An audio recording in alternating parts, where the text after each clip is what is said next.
look at the... Breaking off. Breaking off. All units, fire at with 1-2. Pick your target. 1-2, stabilize the Gold 6. Anybody cover me. I got two bolters on my tail. Gotta hold them here. Watch your left. I can't shake them. Okay.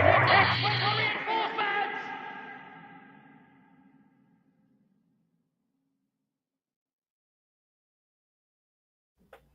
I think I butchered that, to be honest. I think it was just a split second of me just nodding like that. Yeah. I just pressed go live and up for best, and then I'm like, oh shit, I've got an intro to press and all. Morning, chaps. Morning. We all right? How we doing? Surviving, thriving, living it, loving it. Oh, gotta be done, haven't we? Gotta be done. Are we ready to talk Mando? Oh, I'm ready to listen to you always. guys talk Mando, because I'm pretty sure I'm losing my voice, but it's all good. Have you been? Are we all okay? we're good. We're good. Good.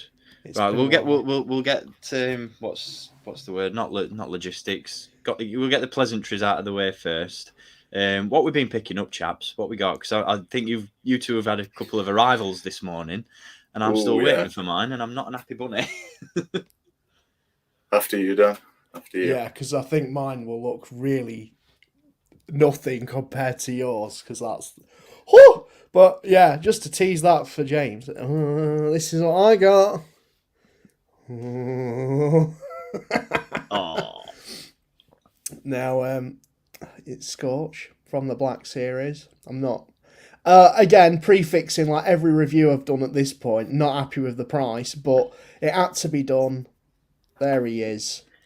He looks a bit all right, and I've got the whole squad together. he does look like the best one at Bunch, to be fair. He is. He's a bit good. He's a bit good. I'm loving that. I can't wait till Monday. I will be doing a review of all of them at some point, just to put that out there. Oh, have you not reviewed any other Republic Commandos yet? Oh, no. I saved this. Ah, I do all of them together. All of them together as a whole package. Because then people are like, oh no, I should have picked up Boss. I should have picked up Fixer. I should have picked up Sev. No, you should have done that. That's why I do it. Full package. See, I'm not too upset that I've not, because I've got Boss, but I've not got Fixer or Sev yet. Emphasis on yet. See, I don't know. I've seen him, but I just can't. But with Scorch, especially Fixer, I don't know. There's just something about Fixer that just don't draw me in. Scorch has always had the nicer colours as well. Even as a kid, I was like, that one's fucking cool. Yeah. But I think that's the thing, because I think like with Scorch, because he was the first one to get a release anyway, and he was on his own for so long as well. Plus, like I was saying to Dan the other day, the fact that he's been featured so prominently in Bad Batch on his own, it kind of softens the blow a little bit of just having him on his Todd. But yeah, I'm excited. Looks a quality figure. I don't care how much people slag off the fact that they reused that Bad Batch sculpt for him either, because it works. It's fine. I'd rather have it presented like that than not have it at all. So, exactly. What you got, James? Go on. Because yours is a bit spicy. Go on, it's really spicy. ASMR with Dan. Again, that's a bit tasty. Yeah. Isn't it? I haven't opened it yet, but that's all in good time. That's some spice. Chasing Parcel Force all the way down the town. Because they didn't want to deliver it on a Saturday, and you'd be damned if I was waiting until Monday while I'm at work to sit there looking at the phone. Just got visions of you literally chasing a Parcel Force fan down the street. I wish it was that elegant. It was drive to the depot, go in and pester the life out of them and say, "You've got my parcel, can I have it, please?" And fortunately, and I'm not leaving here until I have it. Can I speak to your manager, please? Yeah, the ultimate Karen. And I don't get a parcel, James has gone Karen on us. Nice pickups. Have I got anything? I don't think I have, actually. Yes, I have. I picked it up a couple of weekends ago, and Dan did me a shame. But then you picked something up last weekend, and I did you a shame back, so it's fine. You know, we're all shamed here. But I did two shames, to be honest. I did two shames. One of which I don't have on me. It's over there. I don't know why I did this. I don't know why you did the it. price was right. The price Yeah. was what it should have been. The price was really good. The fact that, because I saw it on the peg and I was just like, no, I didn't realise that was out. And then at the same time I was like, but it's credit collection. I don't give a toss about this line. It's awful. And then, because we were in Forbidden Planet and Cara had picked something up, some Nightmare Before Christmas stuff, and we took it to the till, and they were like, "Oh, because it's Valentine's Day, you've got a 14% discount." I was like, "Oh, you've done You me that." got me. It was only $24.99 to begin with, anyway, and then I was like, "Oh yeah, kind of got to do it. And there was nothing else there. Like, I really wanted to go and pick something up, so it was just like kind of an impulse buy.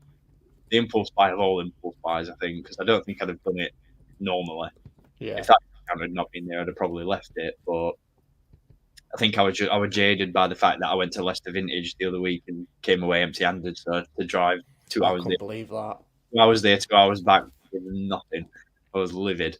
So it softened the blow a little bit. And I've got a Dark Trooper now, so that's always good. And to be fair, it's not that bad. So At least your Forbidden Planet had something new.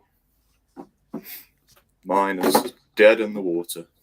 to be fair, that was pretty much the only new thing they had. They did have a couple of the 40th anniversary Return of the Jedi Black Series figures. They had they didn't have him because I think I might have been tempted by that. And you had a go at me. No, I would have been no. No, you misunderstand. That's not what I'm trying to say. Fair, I did deserve it. No, if they'd have got it and there'd have been a 14% discount. Oh, okay, yeah. Then I wouldn't have dropped 27 shillings on that, mate. Because bloody hell, Okay, get out. See you later. Bye. Just leave. Then I bought Ferrix Trooper as well because I'm an absolute mug. What are you gonna do next week when Game get it in for $3.99? I'll buy another one. Good answer. Then I'm going to get a 3D printed brick and blue tack it on his head.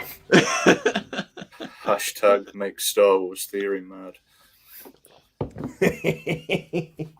Why did happens to that spud head? Why did he not like the brick?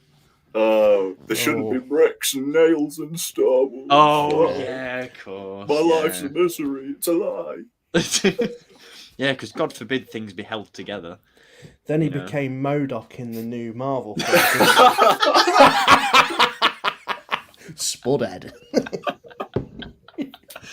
Welcome to the roast of. Well, before we get a little bit personal, let's. There was a certain program that made its return to TV on Wednesday, wasn't there? And it were a bit good. Was it the Bad Batch? That's it. That's what we're here to talk about today. So with Bad Batch, no, we can talk about Bad Batch if you want, because I think it's worth talking about. This can be the starter, and then Mando can be the main course. All right then, go on then. Let's Go reeling and slow. I was going to say, James, I'm curious for your thoughts on this because I think out of all of us, I think we've all got a soft spot for Clone Wars, but I think you've got your spot for Clone Wars is even softer than ours. So what did you think first and foremost? Because I've got a feeling you might have liked this one. Yeah, I thought it was very good. I didn't think they'd actually follow up on that story from about 14 years ago or however long it's been. The penny didn't drop for me at first. I was like, then another lizard. We've got another lizard in Star Wars. And then when it started getting bigger, I was like, wait a minute, I know what that is. And then I had to turn my webcam off. It was when it was going for the energy for me, and I'm like, "Oh, is that the Zillo Beast? Is that like an earlier version of it?" And it's like, it is the Zillo Beast. Oh my god! And there he was. I'm very curious to see where it's going, because I think they dropped more of an emphasis on it about the whole cloning it for the armor thing. Yeah. And I'm like, okay, where's that going? Again, what are your Star Wars theories on that? Dark Trooper. That's what I thought. Everything links to the dark. Nothing really worked against that besides the spear in Mandalorian. So That's it. That's a good shout. that's what going to be another long payoff, isn't it? We won't find out for another 10 years. Yeah, more than likely. That is what I thought first off, though. Like, I thought, I wonder if this is like all to do with the Dark Trooper thing. But then it's another one of those though, where it's like the end result, and even though the end result is pretty cool, it'd be a little bit underwhelming because you know what happens to him. So it's kind of like the whole idea of Grogu being at Luke's Jedi Academy when everything kicked off. And it's like, yeah, but we know how this ends, and it doesn't end well. So it's like, I'm getting hyped, but should I get hyped because it's just going to end the way we know it ends? But I don't know. I can't put my finger on it. I can't definitively say, oh yeah, it's dark. Yeah. It's for the Dark Trooper project. But I think the fact that you've got all those theories floating about as well about the Phase 1 Dark Trooper being the clone assassin, maybe. Oh yeah, I read something about that. That was quite interesting. Yeah, apparently that's supposedly or possibly one of the first stages of the Dark Trooper project, but I don't know. I don't work for Lucasfilm, man. But I don't know. We'll see. We'll see. Good episode though. I've enjoyed this season. I know a lot of people keep throwing the word filler around online, but yeah, I don't like using it, but I do feel like there have been a couple of episodes where I've just been like, I've been watching it, hoping for something to happen. And then it's the issue I've had with it with most of the episodes so far is the fact that like they start off strong and it's like, we've got a mission for you, Bad Batch. You need to go over and do this mission. You need to go to this planet and do this mission, and then come back and tell me about your mission. And they go on the mission, and then they get there and something jeopardizes the mission, and so they have to abort the mission and bugger off back, and the whole episode just becomes inconsequential. And it's like, okay, so what was the point? What was the point? And that's been my main gripe with a lot of these like treasure hunting episodes. I've appreciated the character development we've had. I think the episode before last with Tech and Omega, I really liked that one. Yes. With their little interaction at the end, because I really liked how they explained Tech's personality. It was just really good, and it was really nice, and it was wholesome, and it was not. It was fab, and it was how Omega was sort of. She didn't want things to change. She was sort of against everybody leaving, and she didn't know how to sort of react to Echo going and everything changing. I fucking feel that, man, because I get like that in life. Things change and piss me off. So when everybody was going, oh, nothing happens in this episode, I was like, no, man, this has resonance. That's it. I think for me, it has the same thing that Rebels had. Where when I was watching it weekly, I'm like, oh, it's going nowhere. Yeah. Oh, they've brought Thrawn in, but he's not really. And it's like, then I watch it as a binge watch, and I get so much more from it. Yeah. I know exactly what you mean. I think Bad Batch is going to have that similar sort of effect, where when we get to like a season finale, kind of like first season, it's like, oh, okay, this all comes together. We kind of get the character threads and all that.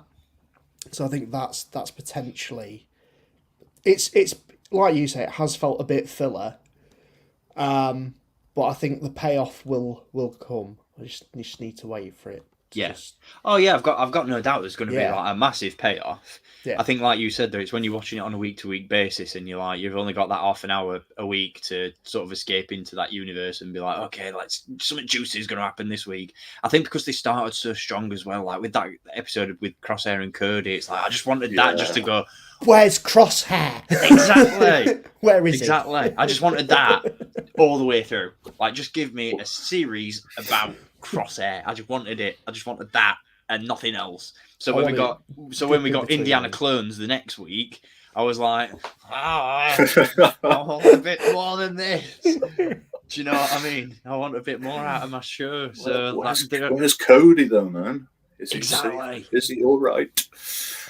Oh man, it's like if Rex hasn't scooped him up and they're just going to say no, he's dead, then won't be a happy chappy. But see, I wouldn't be mad if they did turn around and just say, "Oh yeah, he's dead," because Ramparts had him killed off.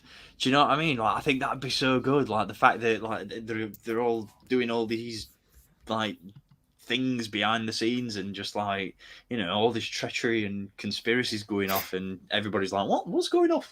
Did you see something? No, I didn't see anything. What happened to Cody? I don't know. I've not seen him for a few weeks. Like, just like, I just want it all. Wouldn't it have been something if Cody was the assassin clone, but he had no recollection of who he was? See, that's what I wondered at first. I did think, like, when especially when he took the mask off, I was like, oh, it's Cody. But then I was like, oh no, it's a clone that looks like every other clone. I forgot they were clones. But my first thought was like, oh yeah, it's Cody. Especially when he recognized Rex. I was like, oh, because I think that was done for a reason. Because obviously clones, pretty stupid statement coming up, but clones obviously recognize one another. But when he said about especially you, Captain Rex, and like he put such emphasis on the fact that he knew who he was, and it's like, oh, that's got to have some sort of importance somewhere, surely. That wasn't just like, I don't know, that just weren't just a throwaway line of dialogue. Do you know what I mean? There was something more to that, and I'm not one for headcanon, if that's the word, but I would have liked it if that clone was Slick from what's the bloody episode called now? I'm like Inside Down. I know the one you mean. Yeah. Oh yeah. Because what happens to all those clones that defect or that desert the Republic? Obviously, when the Republic transitions into the Empire, it's almost like the tables turned to how they originally saw it. Mm. So have they got a purpose, or is it just rotting in some jail cell picking up? I'm really curious to see as well where Wolf and Gregor come into the mix. Like, how do they wise up to the grand plan of Sidious? How do they become aware of this chip in the brain? And how do they, you know, how does that little trio come together in Rebels? It's like, you know, this is the perfect groundwork to find out the answers to all those questions that have been put to us in other media. And I'm just like, yeah, just give me more consequential episodes. Don't want more treasure hunting, please. Even if it's in the Senate. Because that episode arc, so good. Yes, so good. The fact that like when Sidious just comes out of the floor and everybody's like, oh, that's him. Bloody hell, it's him. The man's here. Boss man's here. Yeah. Look busy. I love how nobody questions him either. It's like, what happened to this guy? Oh, he just likes hoods now. Yeah. Can't see his face. Are we sure that's really him? But just I love it, man. It's like dessert for Clone Wars fans. Yeah. It's Clone Wars season 7.5 in it, essentially. Yeah. But yeah, it's good. But yeah, the other program. Oh yeah, there's another program, isn't there? Yeah, I don't know if you guys have heard of it. Apparently, it's going down really, really well. Like to the point where it's pulling in even, you know, people who don't even like Star Wars or haven't really been all that into Star Wars before. I'm not sure what it's called. I forgot. Something about a DeLorean and a man. That was it. It's a bit wet, isn't it? Oh, this is the way. Oh, cheeky. I looked away for a minute then, and then I looked back, and then I thought it were a bottle of shower gel for some reason. I thought, oh, Dan's got Mando shower gel. That's. And I'm drinking it. No, when it was close up to camera, you spud. Yeah, what did we think? Mandalorian. Great, very happy. I enjoyed it. Yeah. Peak content. Creamy content. It's nice to have it back after 2 years. I've missed that theme song, man. Oh yeah. As soon as it started, I was like, it's back. It does something, man. It does, doesn't it? Tickles the pickle. Tickles the It's like you're just 98% complete until you hear that, and it's, full power. I love the pacing. I don't care what anyone says. Just give me episodes where it's just from one kind of seemingly inconsequential thing to another. Yeah. And just that. Let it breathe. Oh, let it breathe. Let me soak up the universe through these characters' eyes and have weird little things happen. Give me that. That's what I want. Every so often, just give me an episode like that, and I'll be bloody happy. On a scale of 1 to 10, how much did you? I know, especially you, Dan. How much did you scream at Bad Baby? Oh my god! No, my heart. I had to replay it. I had to pause it and physically just take it in because I had tears in my eyes. My heart were full. After a long day at work, I needed that. And oh, Bad Baby! No squeeze, no squeezing, no. And he goes back. So good. We were robbed that we didn't get to see Mando crawl through that door. Yes. Yeah. Definitely. Yeah. I loved that whole exchange though with Grief, and he's like, he says it like relaying back to him what he was saying. He's like, yeah, I got it. It's just it was just so good. It was just perfect. That is such I know when a lot of people sometimes say, oh, I don't like comedy in Star Wars, and I know they absolutely slammed it when they tried to put some of it in the sequels. But to me, there were the whole comedy aspect in the opening scenes of Last Jedi. I'm not a critic. I didn't mind. It was there, but it was what it was. I'm not going to sit here and kick off about it. But the comparison of those two comedy scenes, the comedy in that episode of Mando was so well done. It was so well timed. It was expertly executed, and I loved it so much. Yeah. Especially the I saw people moaning about when the droid pushes the little bust of Grief Karga onto IG-11, and people were saying, "Oh no, that comedy doesn't belong in Star Wars." I fucking laughed. If you didn't, check yourself. That's what I mean. I was like, "Oh, okay, yeah." I was half expecting you to turn around and say somebody had kicked off, saying, "Oh, a bus shouldn't have destroyed a droid's head like that." But do you know what I find really fascinating about Star Wars fans, though, I actually think about when I'm watching the show? And when every character, when they're told Grogu's name, no fan I saw flinch an eyelid when we were told Grogu's name last season. And yet every character that we've encountered when they're told, oh, his name's Grogu, they're like, yeah, I'm sure it is. Have you noticed that? Or is that just me? I see where you're coming from. Because Grief kind of says it, and I think is that a little jab at fans? Because it's so true. Yeah. It's so true. They moan at the most inconsequential things. They moan something you would expect they would moan about. They don't. Yeah. I did like that, to be fair, the whole when he did tell him his name, and he was just like, yes, say so. Yeah, what are you telling me this for? I don't get toss. Exactly. It's just yeah, okay, it's just a name. Which is I like that because sorry, Steve. No, you're right. I like that because from Grief Karga's perspective, it's like, oh, how'd you know? Did he tell you?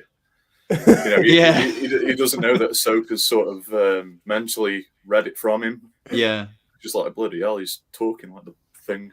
That's a good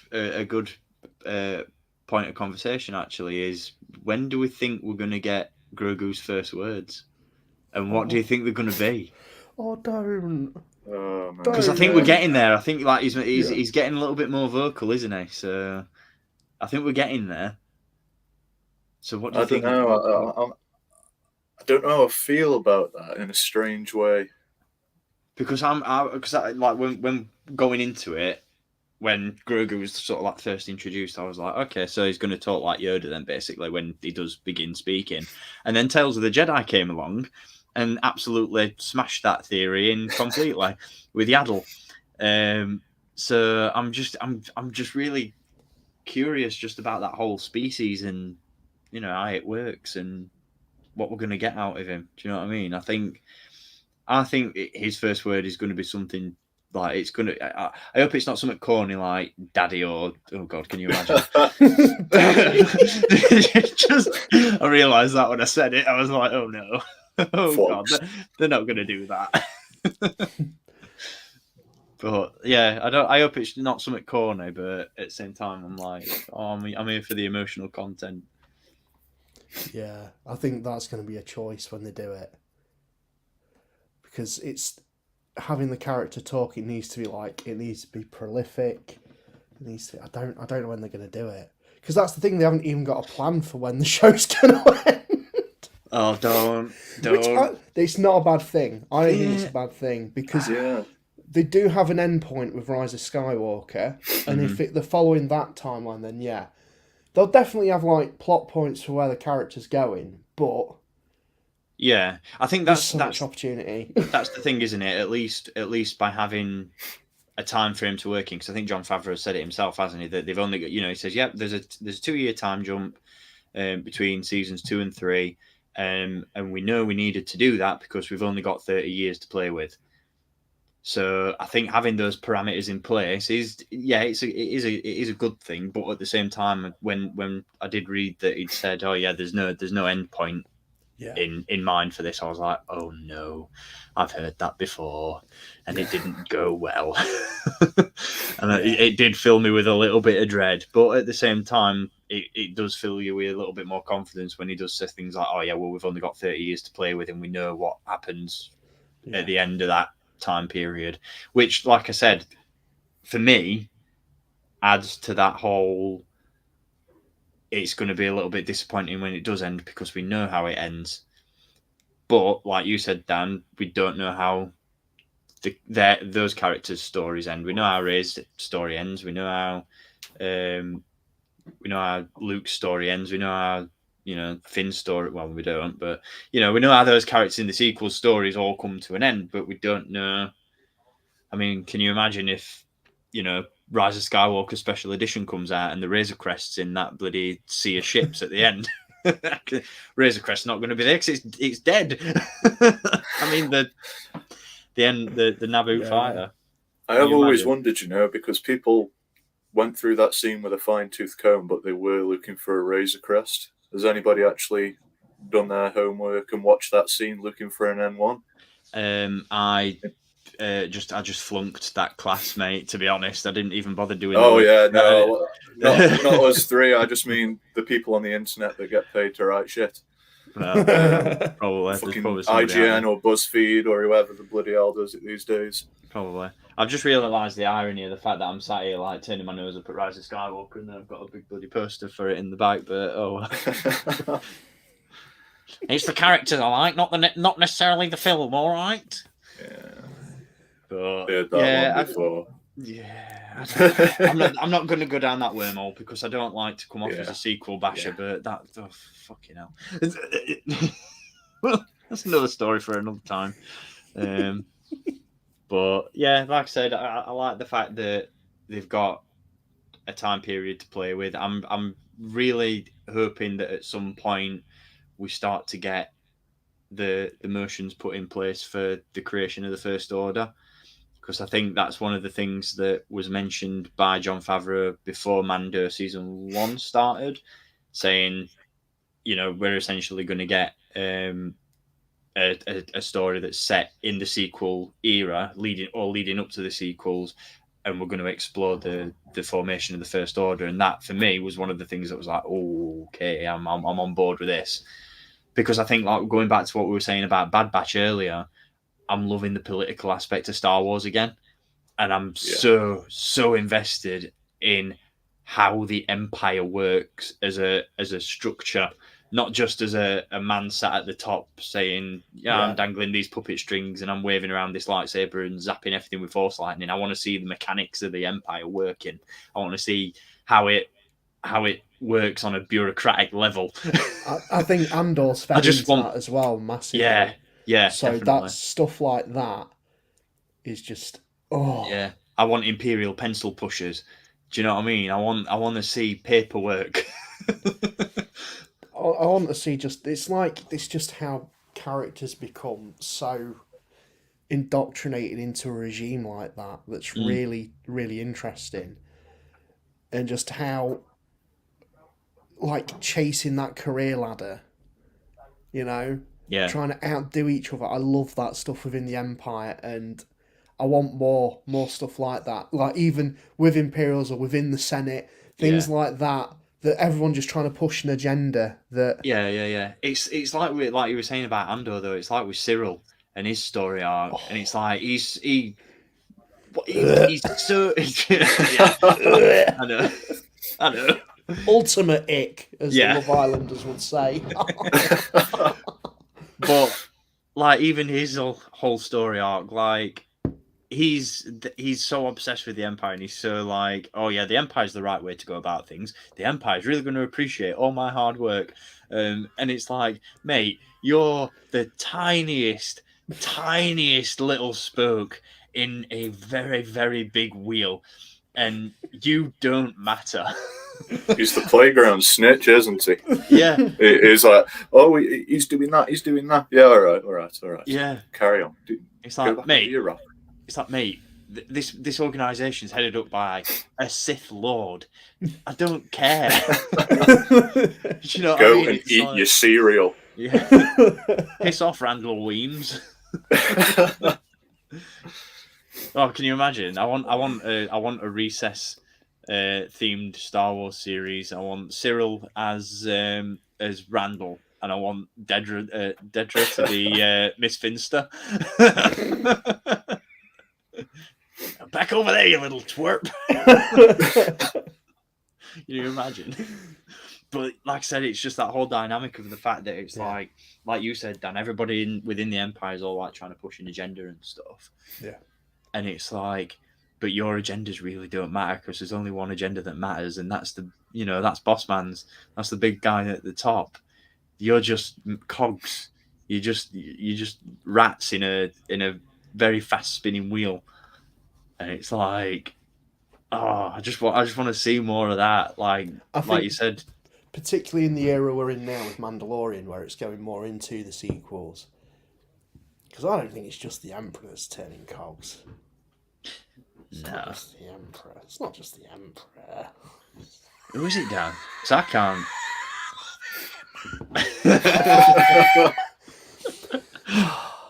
So, 11 minutes into this episode, we haven't really talked about the mechanics of it because it was just fun. I'm just going to put it out there. Yeah. But 11 minutes in, and I screamed. I physically had to pause the TV and go really close to it like a little crackhead that I am. They put the whales in. They put the space whales in. I messaged you, Stephen. You're like, what? What are you talking about? No, I saw it. You saw it, but you wouldn't know the. I get that it. were it because you messaged me and you were like, Purgle. I was like, what are you on about, mate? It's not what you're talking about, Dan. Did you not see? I was like, I don't. What's a Purgle? I mean, it's not hard to miss because it's a massive. No, I know, but I was like, what's a Purgle? And then you just sent me the picture, and I was like, oh yeah, I saw that. I just didn't. I were creaming myself. I'm like, what if Grogu's talking to it? Because we've seen him talk to animals and he might know where Thrawn is and Ezra and there might be communication and I'm with you, Dan. I'm with you. I'm glad I'm not alone geeking out over that because I didn't expect that in the first episode, but something so small that can be overlooked like that. Yeah. But it means so much to a certain section of the fan base. I love that. Me and one of the lads at work would. Oh, go on, Dan. One other thing. What? One other tiny thing. What? I noticed it the other night when I'm watching. When they're looking at the IG-88 statue. Oh no, not IG. Oh my god, IG-11. Oh, fake fan. He has different bandoliers. How can you not know? Hasbro didn't. If you look closely, I'm pretty sure it's a convoy. You can see a convoy fly near to it. Just thought I'd put that out there. I know what I'm watching again later tonight, gents. Yeah, I'm sure. It's not like the same colour as Ahsoka's, but it looks like it, or it could be another bird. But part of me, I'm like, but what if this? They've just been in space and they've come here and there's communication because of Ezra and they're trying to look for Ezra and space whales. Are they in the? It's not the Outer Rim, is it? Where they do unknown? They're not in the unknown regions, though. Are they on Navarro? No, not quite. No, I don't think. The space whales could have gone back. And the Space Whales could have told tales of pulling a Star Destroyer through space. And they're like, did you hear that story about the Star Destroyer? Oh, yes, I did. And I remember holding onto a blue boy with red eyes. And then they all have a conversation. That's how we find Ezra, because Grogu talked to the Space Whale. There we go. You just mapped out rest of season 3 for Jon Favreau and go. Go right. See, when I watched it, and it was like, I can't believe that it was just such a throwaway thing for me, because I usually jump on stuff like that as well, like little Easter eggs and little nods and all that sort of stuff. I'm usually straight on it, and Cara's usually like, what was that? And we both didn't twig, and we both sat watching it, and I was like, oh, Space Whale, and I was just sat there, and I got my cup of tea in my hand, and I just went, oh, it's like Finding Nemo, isn't it? When the when turtles are riding on wave, and they're just like, dude, and that was my analysis of that. In real time, that was my description of that scene, was just, it's like Finding Nemo. And then when you messaged me afterwards, like, Purgle, I was like, oh yeah, they were in Rebels as well. So my brain's been farting quite a bit when it comes to remembering things back, because I was trying to, same with that Zillow Beast episode of Bad Batch, I was like, what the friggin' hell happened in that original episode? And I couldn't remember. And I'm terrible at it when it comes to episodes of TV series, like, especially, like, I think because it, like, Clone Wars and Rebels and everything were so vast, there's just so much I've forgotten. And I need to spend time and, really go back and just and rewatch the Clone Wars. Yeah, when the Zillow Beast episodes came out, I kind of forgot them. But then when I went on the rewatch, I'm like, oh, actually, that were quite good. Yeah, because we said, didn't we? Like, because you said that you've found those Zillow Beast episodes to be quite forgettable. And then I said to you, didn't I? I was like, yeah, but it's like, other than the Mortis arc and the Umbara arc, it's like the one thing that from Clone Wars that a lot of people go back to. Yeah. And say, oh yeah, do you remember that? And it's like, oh, that's like one of the standout episodes and one of the standout arcs from the show for a lot of people. And I was like, I just can't remember what happened. Yeah, definitely. Because I had that. It was just, it's like I remember a big, like, Godzilla-like being just smashing through Coruscant, but that was as far as I kind of remembered it. Yeah, that was the same for me. Zabulba-like alien characters walking around, but yeah, couldn't put my finger on it. I'll open the encyclopedia because I'm fucking sad. It's the fuel dispute on Alistair. That's the one. Yeah. My mate Mark, 1/6 photographer, if you guys know of him from Instagram, he goes, I don't remember that one. What happened in that one? I was like, fuel dispute on Alistair. It's one of the only times Mace Windu wasn't a cunt.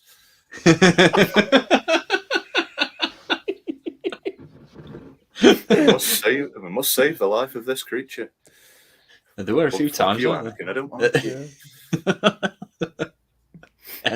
I'll save the galaxy. I'm a very morally and ethically correct person, but Anakin, just don't like him. Yeah. These are Jedi matters, citizen. But yeah, like in terms of like you said earlier, Dan, like mechanics and stuff of this episode, like what other than the Purgle, Pingu, whatever his name is, what was like the standout bit for you? Oh, other than the Purgle, because that's all I thought about. I had to like really process that for ages. But Dan just went to sleep at night after watching the episode, and it was like counting Purgles. I was just thinking of Thrawn getting crushed by them big old tentacles. And it's like, whatever happens to us happens to both of us. It's like, yeah, and we've waited 5 years for this. But anyway. Has it really been 5 years? I think maybe more. Oh my God. It's been a long, long time. Since Celebration Europe almost. When we went. Jesus. Oh, yeah. 7. Yeah. Oh, I'm getting old. But other than that, it was the line at the end where he goes to see Bo-Katan, and she's like, "You wave that thing anywhere, anyone will follow you." I'm like, "Oh, how true! How very true!" Nods to the horny boy, and then there's the mural behind her with like the Jedi. I feel saw like that was really cool. is it similar to the one that was in Clone Wars? How's she managed to like retrieve that? I don't know, but it looks similar. Because that's one of the things that threw me at first when Mando rocks up to that Mandalorian castle.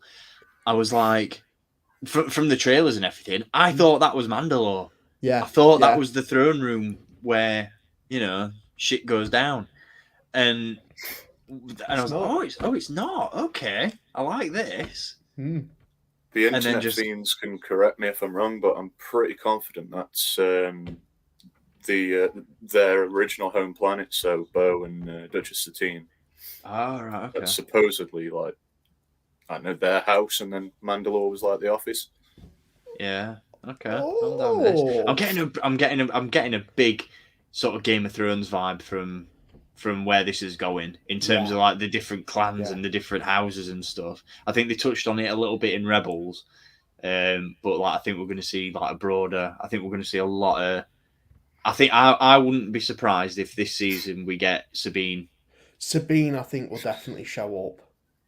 I put money on that. Yeah. Dave has written episodes 5 and 7.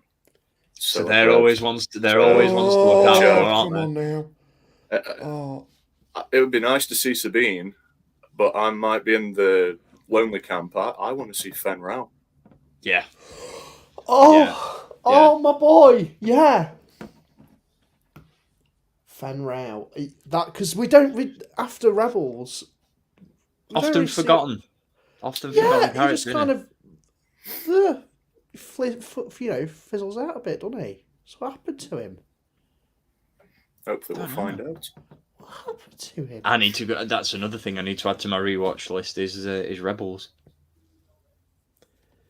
Because there's a lot of the little tiny stories and stuff in that I've forgotten as well. The one episode that I remember from Rebels, which I think is going to play at some point in Mando, is there was that arc in the last. Was it an arc or an episode in the last season where Sabine had developed that weapon for the Empire that literally focuses on like Mandalorian armor to like off them. I think my boy Thrawn has that. I think my boy Thrawn has it. Oh, I think he might have it. I forgot about that story. I know the one you mean. Yeah, when she's fighting that internal struggle, isn't she, about the whole like she's trying to deal with the guilt of playing a part in it. And she's like, if I'd known what it was going to be used for, then I wouldn't have helped. Yeah. Yeah. Oh, forgot about that. So it's stuff like that I'm looking forward to, where they can draw from and bring it into Mando.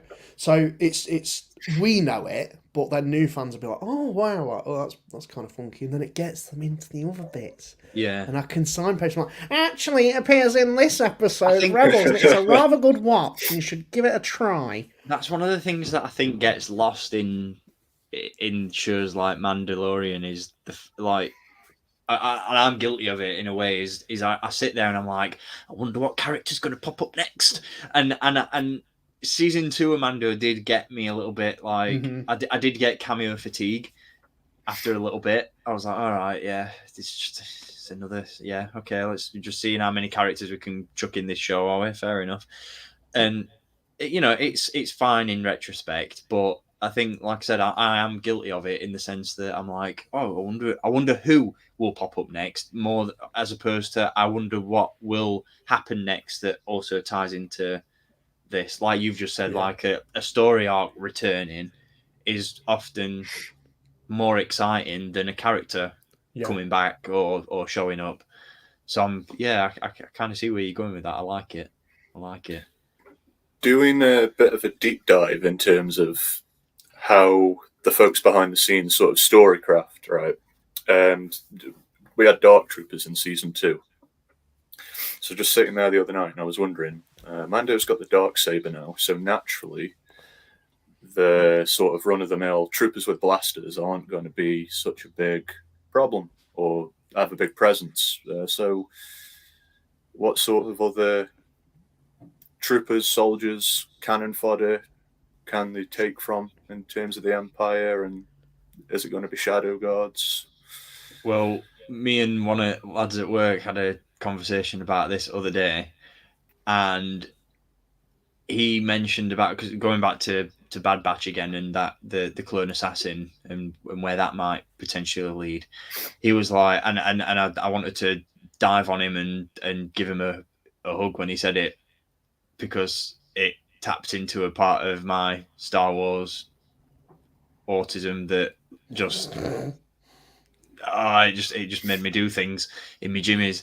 And he said, what about shadow troopers from Jedi Outcast, or what were they called, the Reborns?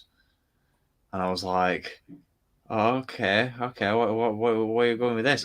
And he was like, well, it was a little bit of a convoluted story, but essentially in Jedi, because I noticed you guys didn't go, oh yeah, that's a good shout, because I'm guessing you don't know what I'm talking about.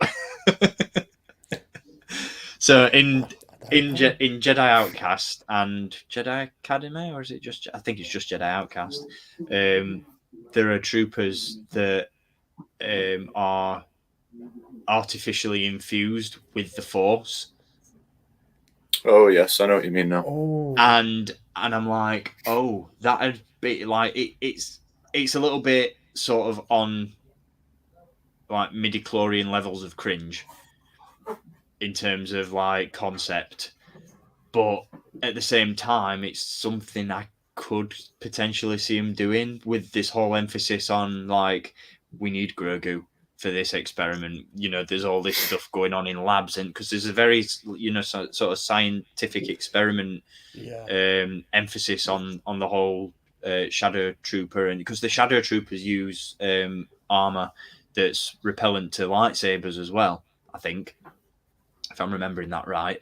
So you've got shadow troopers that have got lightsaber repellent armor, and you've also got the reborns that are artificially infused with the Force. And I'm like, could all this be a stirring pot? Could this be what we're leading to with the whole idea of infusing like the Force into stuff? Like we've got it with like, it's like, because we haven't really talked about the whole dynamic of Palpatine really, and his cloning experience. Because even though like his essence was put into a body, does he take the essence of the Force with him, or is it like your materialistic, your physical form that holds the Force? Do you know what I mean? Yeah, because they explain that midichlorians are in the blood, right? So technically, the host would have to have. That's what I mean. So have them already. Yeah, but so like I don't know what I'm talking about. This is why people get paid the big bucks to make these things. This is why we don't get to do it. Yeah, it's interesting. Though. It's got every chance of happening as well, though. As you say, it's like a perfect. It's like I said, it's just like pulling all those little tropes and all those little things from other pieces of Star Wars media, and like, yeah, it didn't necessarily work well the first time, but I think if you take little bits from each thing and twist them and bend them and mold them into a brand new story, I think they could really work. And I think that's something like when like I said, when my colleague said about it the other day, I was like, oh yeah, I could see that happening, especially like I said, with the whole emphasis on science and labs and experiments and all that sort of stuff that I think we're getting in both shows now, not just in Mando but in Bad Batch as well. It's all it's all coming together. If they're impervious to lightsaber attacks, there's the that's what I mean. Story. Yeah. That's what I mean. It's all it's like Dirge's arms. It's all. But then there's also the thing with Thrawn as well. Because it is all going to link back to him, I think what everyone says. But he's the reason why he's in the Empire is because he's worried about a threat to his people, and that's why he's like working for the Empire. Oh no! There's like nods to Yu Zhang Vong. There's like very light light nods that there's a threat. And Yuzang Vong are a bit... I know they're a mixed bag for some people, but they'd be a threat. And to develop something to combat that threat all makes sense. Like you said, it's all coming together. I don't know how, don't know when, but it's a bit tasty. See, this is peak I know, content. I know that Yuz and Vong do get a little bit of hate, don't they? But because I'm not overly familiar with that story arc and that whole series. I don't really know what happened or how they're introduced. Well, I know how they're introduced, but I don't know the mechanics of that story fully to really appreciate it. But I know that, like, obviously the force retardant, aren't they? They aren't affected by the force, if I'm remembering that right, and they're from a completely different galaxy. And it's organic like as well. All the technology's organic, so it's a bit more like H.R. Geiger kind of thing with that Alien. But even though I think, like I said, that story does get a lot of hate, I think based on how Star Wars seems to be drawing in from sort of real life, essentially, as of late, I think an overarching... Do you know what I really like the idea of? And especially if it comes at a time after the sequels have finished up as well. If you like take out the whole 30-year time parameters that Jon Favreau was talking about with Mando, but if you set a story after the sequels where the good and the bad of this galaxy have to be like, you know what, we can't fight anymore because look at what's coming. And then there's this whole other, do you know what I mean? And it's like, we really need to like just put down and sort this out. That's why I think Thrawn's the key to that, because him and Ezra, they're going to spend some time together, I think. But what you said, like a genuinely existential threat to the galaxy. Like, oh yeah, the Sith is a threat to the galaxy because it will take it over and run it the way that they want to. It's a story we've seen and we know and we're familiar with, but something that's coming in from outside that's like, we're just gonna destroy everything. And just like I said, just a unifying experience like that, you know what I mean? Like, I just think that that's a really interesting story that's not been told in Star Wars yet. The idea of just this massive threat coming in that basically unite, because we don't really know what the way things go after Rise of Skywalker in terms of government, in terms of factions, in terms of, because I'm guessing, you know, after Return of the Jedi we get an Imperial remnant, we're probably going to have a First Order remnant or some sort of Sith remnant or whatever. There's going to be some sort of remnant there. There's going to be tons of remnants. That's what I mean. There's you know, you're going to have all these different factions, but like I said, just the idea of this thing happening where even the ones that were trying to rule everything before, and even the ones that were trying to destroy everything before, are like, oh Christ, that's bad. How about during the sequel trilogy as well? Because I think, did Dave Filoni say that even though you hear Ahsoka speak to Rey in The Rise of Skywalker, it doesn't necessarily mean that she's dead, that she's a Force ghost? And I use this all the time when I see people saying, is Mace Windu still alive? It's like, if somebody of such ability and relevance to turning the tide in a war is around during something that's already set up, so the sequel trilogy, if Ahsoka is around during that time, and it's, again, some crazy galaxy-wide threat, where is she? Why was she not part of Leia's resistance? What's going on? So are they in the unknown reaches of space? What's going on with the Mandalorian, with all of that at the same time? Is there something out there that's more of a threat than the First Order? Just to explain that, because John and Dave said, I don't know if you guys saw any of the stuff from the red carpet premiere that they did in America Tuesday. They were basically saying that they go to one another with ideas, and if they both agree on something, they most likely think it's something that the fans will like because of what they've read, what they've watched when they were growing up, and so it's really in the hands of the people that will sort of try to strengthen the source material that already exists with what they're doing now. It's like the remedy for Star Wars that isn't so well received as more Star Wars.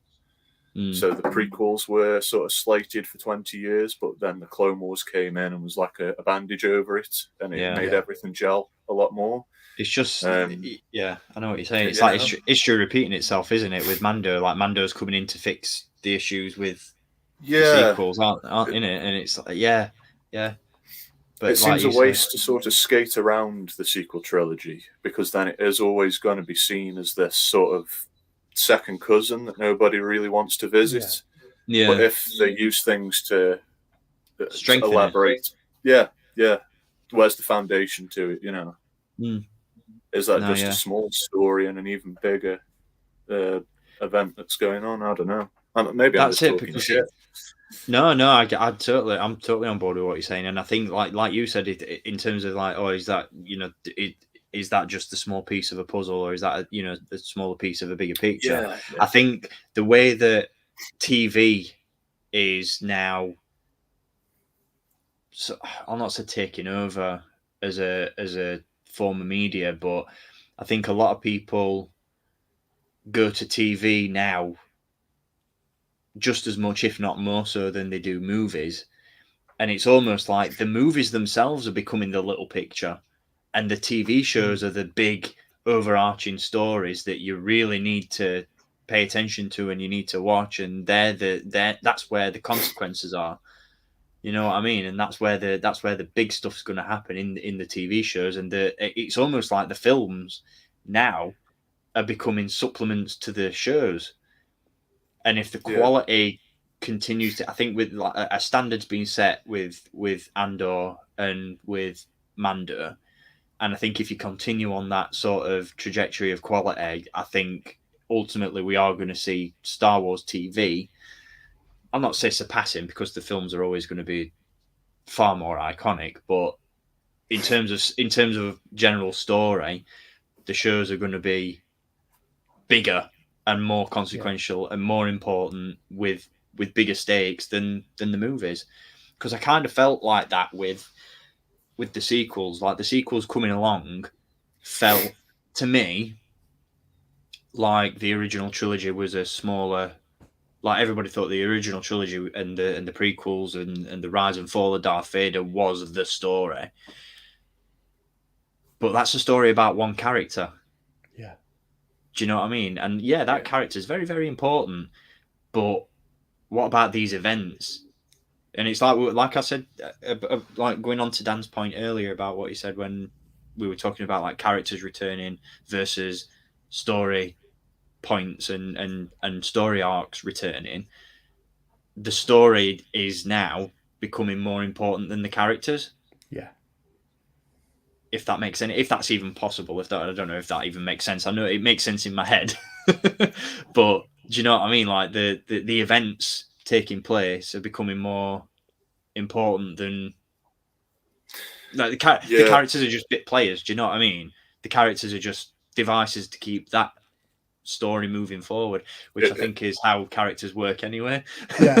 do you get what characters drive story? So it makes sense though. Yeah, but like the plot device and things like that, that's pushing it forward. So they're drawing from stuff it's like poetry. It rhymes, as our dear beloved George Lucas said, because it's like you're taking bits here, bits there, and then you're like, you know what, that bit in Last Jedi, banging.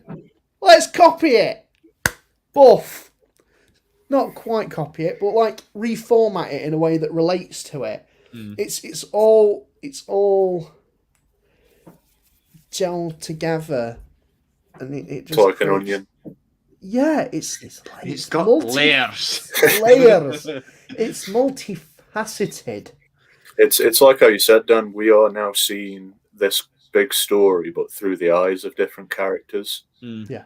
I remember, but just before Rebels ended, I think it might have been one of the panels at Celebration, or when they used to go to San Diego Comic-Con.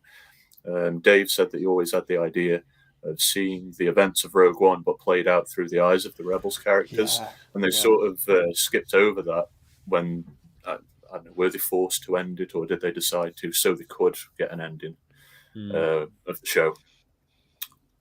So, are we going to see other movie events, but from the perspective of other people? I mean, all this with Thrawn, wouldn't it be something if all these Imperial remnants, once they find out where he is, they go there and he's like, "Don't need you anymore, guys. You were just a path to power in a time of crisis. Look at what's happening now. This is the problem, and this is what we need to sort out." Yeah. That's the thing. I think Mando's just... it's leading into...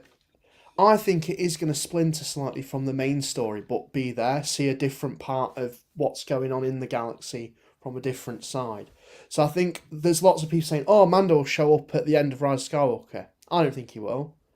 I think he's dealing with other things that relate to that like it's in a different part, but he has to deal with that so that they can achieve the objective in Rise of Skywalker or whatever plot point in that time frame needs to be done. It's like, for example, when Lando's off trying to gather up the reinforcements, he'll probably go to Mando and say, "Look, I can't do this on my own. Can you, find some people?" "Oh, yeah, sure. I'll get some Mandos on it. I'll go around, wave my lightsaber. I might not actually be there, but I can get some guys to go for you because I've got this other stuff to do, but I can do it while I'm on my way, bruh." That's how it could end up. He's like, "Well, actually, I've got this guy in the back called Thrawn. I've also got the kid, which is really doing my head in because he really wants to play with Thrawn."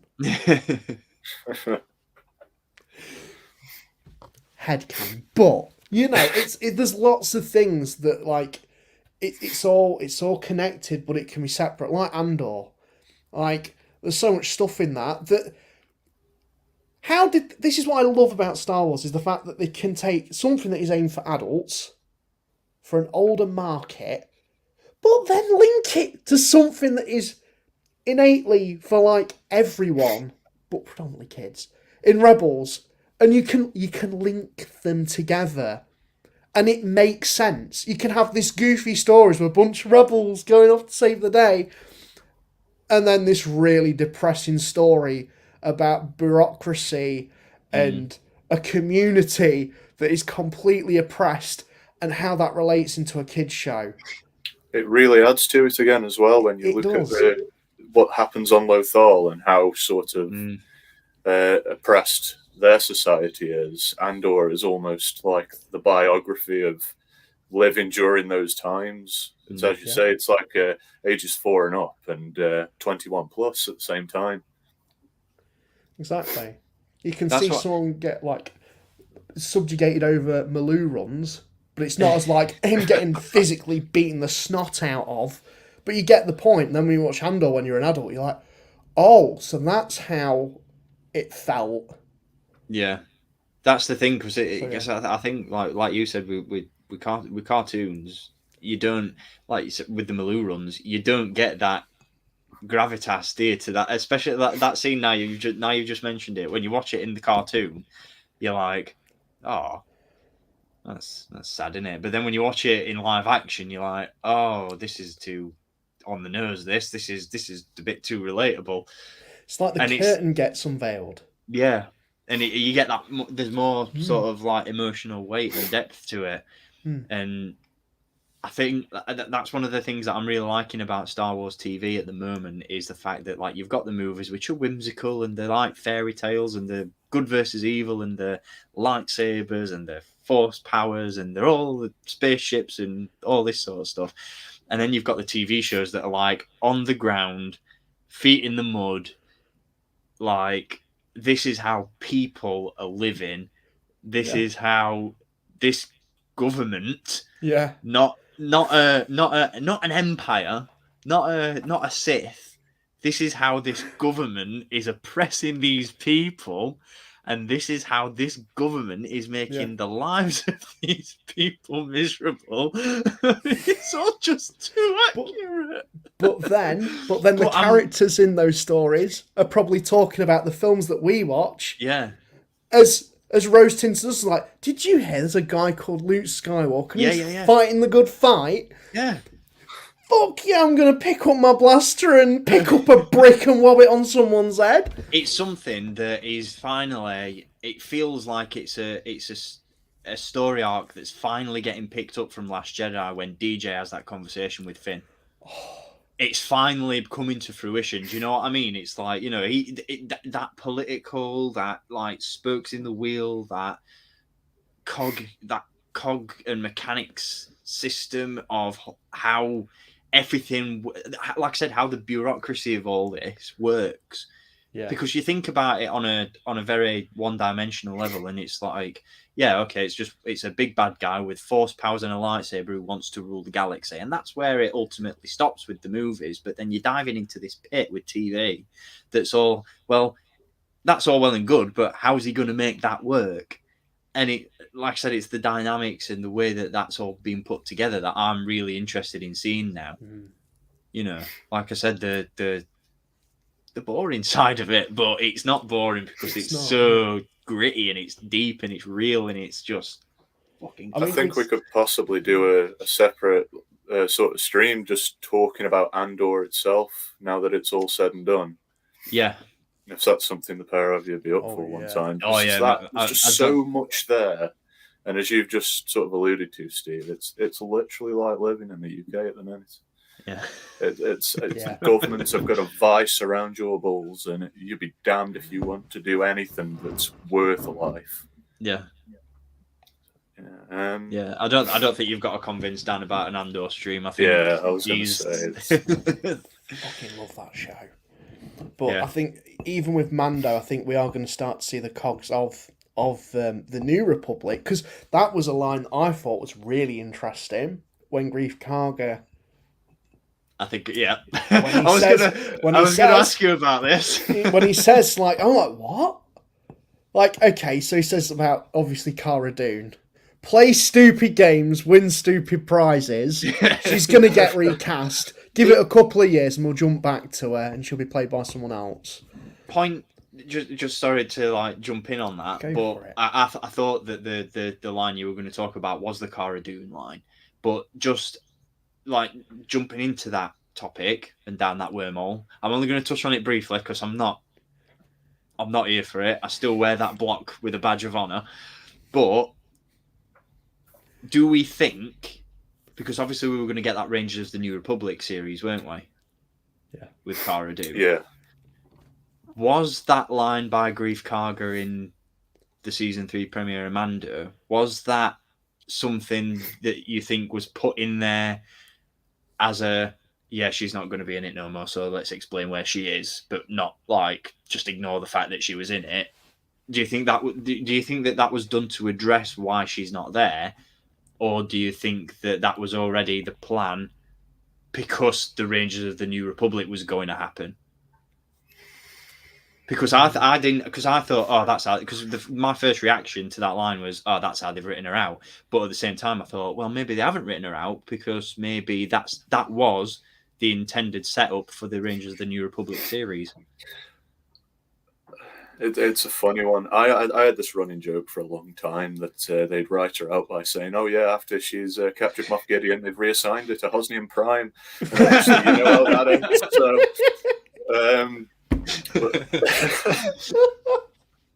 and I think we'd all have been fine with that. Yeah. I think it's worked in the service. I think it's worked two ways, because writing, I do know when it comes to writing scripts and things that, particularly in a big story like that, things can change, and naturally that was one big thing. So it is entirely possible where it's like, okay, this has happened. How can we do this to further impact the story and move it forward? Well, really, we want to focus on Mando and the whole Mandalorian culture because it's called The Mandalorian. Yeah. I know we've announced this show, let's put a little post-it note there, little brief post-it note, say we'll come back to this later when we've recast. And then we can deal with Mando and that whole Shazam. So I think it worked two ways. I do think it worked two ways.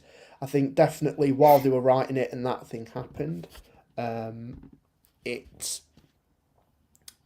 impacted that. But you think that it was always the plan to set it up? Yeah, I think there was a plan to say, or maybe she would have appeared. And there's the whole thing of show rather than tell in storytelling from when I studied at master's level at university, and you can clearly see how far it took me. But it's one of them things where then if you have a situation like that when you've had a firing, or if you've even got a prop like with Jaws that doesn't work, you have to think, okay, how can we work with this? And I think the way how they wrote that was really quite well done. I think, because it's like, okay, we're moving on into the actual Mandalorian story. Like, we're going on a quest with him. It's quite crazy as well, because in 2 seconds and 1 line of dialogue, they basically just said that this character is redundant. And looking back, it's like, oh shit, yeah. It's like, really, she didn't do that much anyway. When you put it in the context that they have, it's like, she's gone now. She's over there doing something else. Yeah. It's like, oh, all right then, never mind. This is it. I think a lot of people just made a bigger deal out of it based on principle, rather than what she actually brought to the show. Yeah. And I'm not, and that's like, all disagreements with things that she said and done put to a side. That's not a dig at her. That's not me saying she was shit. She wasn't needed anyway. It's not me going, ha ha ha, you got fired, but you were rubbish, so it doesn't really matter. Yeah. It's not that. You on Instagram.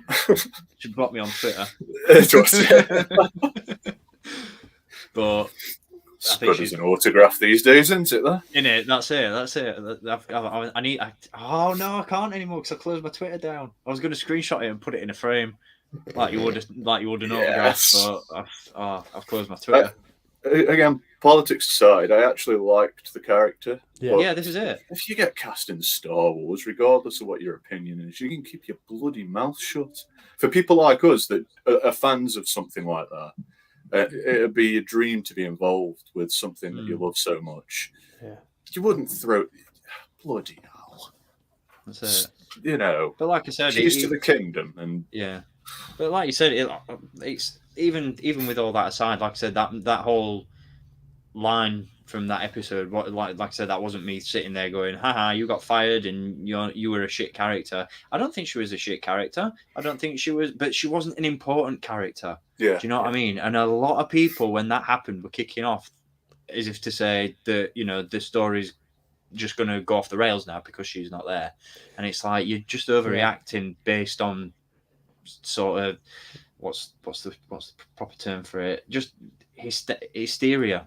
You're just going on about it because you're just so outraged about the situation, which is fair enough. Different strokes for different folks, but don't make out that she was the glue holding the Mandalorian together when she was a bit player. Do you know what I mean? I think it would be a different story if she actually was the main character in the show that was to be made. Oh yeah, bloody hell. This is what people need to bear in mind as well in terms of storytelling. We've seen a lot of projects Lucasfilms announced, and it's just tumbleweed after that. Yeah. Lando, Rangers of the New Republic, that Droids TV show that we're apparently going to be getting at some point. But I think the thing with Lucasfilm is they are very quick to announce something, but really before they've got it figured out. And it's a development process. So I think when a video game company, for example, like I know reading the Force Unleashed book, the art book for that, it talks about, like, that book just talks about a couple of pages about how many ideas they were developing. It was a Darth Maul game, a Han Solo game. That's what a media room looks like. It's like, what's cool, what's current, what's going to get the jimmies, rustled.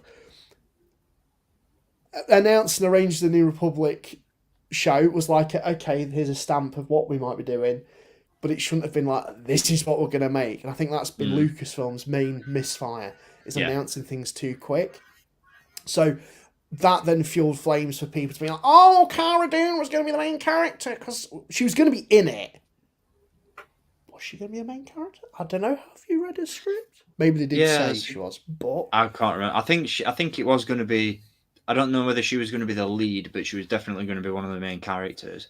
I totally agree with what you've just said though, about the prematurely announcing shows. I think when we had that, I forgot what con it was. Was it Comic-Con when they announced that big timeline of things that were coming? And there was like Taika Waititi's film was on there, the Lando series, Acolyte, Skeleton Crew. There was so much on it. And then three things on it have actually come to fruition and are actually closing in on ending production. And it's like, unless it's set in stone and it's in development, don't announce it. And that's one of the things that I think, even though Marvel tend to get a bit of critique, I'll say, for the amount of content that they put out, and sometimes it's not always great, when they announce something, it means it's coming. Yeah. Do you know what I mean? When they announce something, it's like, yeah, you're only going to have to wait a few months or a couple of years or 5 years at the most, but this is definitely coming and this is definitely what we're working on. Rather than, I feel like a lot of the Lucasfilm projects that have been announced have all been like, we feel like making a program about this, but we're not really sure whether we're going to yet, but we'll let you know how it goes. Especially possibly putting feelers out, doesn't it? That's what it feels like a bit. Yeah. Rather than, but then it gets people's hopes up, because I think one of the things that I've clung on to for the longest time is the Rian Johnson trilogy. That was formally announced. Do you know what I mean? That was like, yeah, this. I think the director of The Last Jedi is now working on a trilogy, and you can expect to see it in. And I'm pretty sure they even gave a date for it, not like a month and a day, but they gave a year for it, I'm sure. And I think it is still in the pipeline, am I right? Yeah, but that's the thing, though. It's like, it's all, we want to work on it if we get a chance. Because I think Rian Johnson himself's come out and said, I haven't got the time at the minute to do it. Yeah. But when my schedule frees up, I'm going to get to work on it.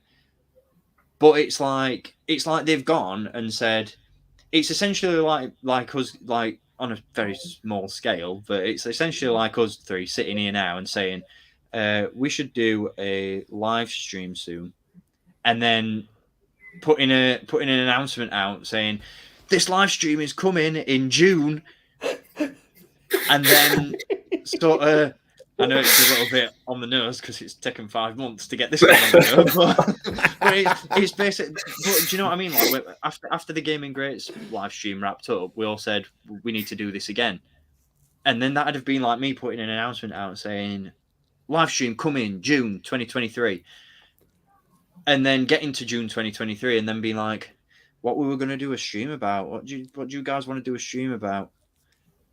And then it's like, oh well, we'll just have to figure it out. And then that date passes, and it's like, oh, and then they're still figuring it out, but they've already announced it before they figured it out. Mm-hmm. Whereas Hasbro and their pre-orders, there is that.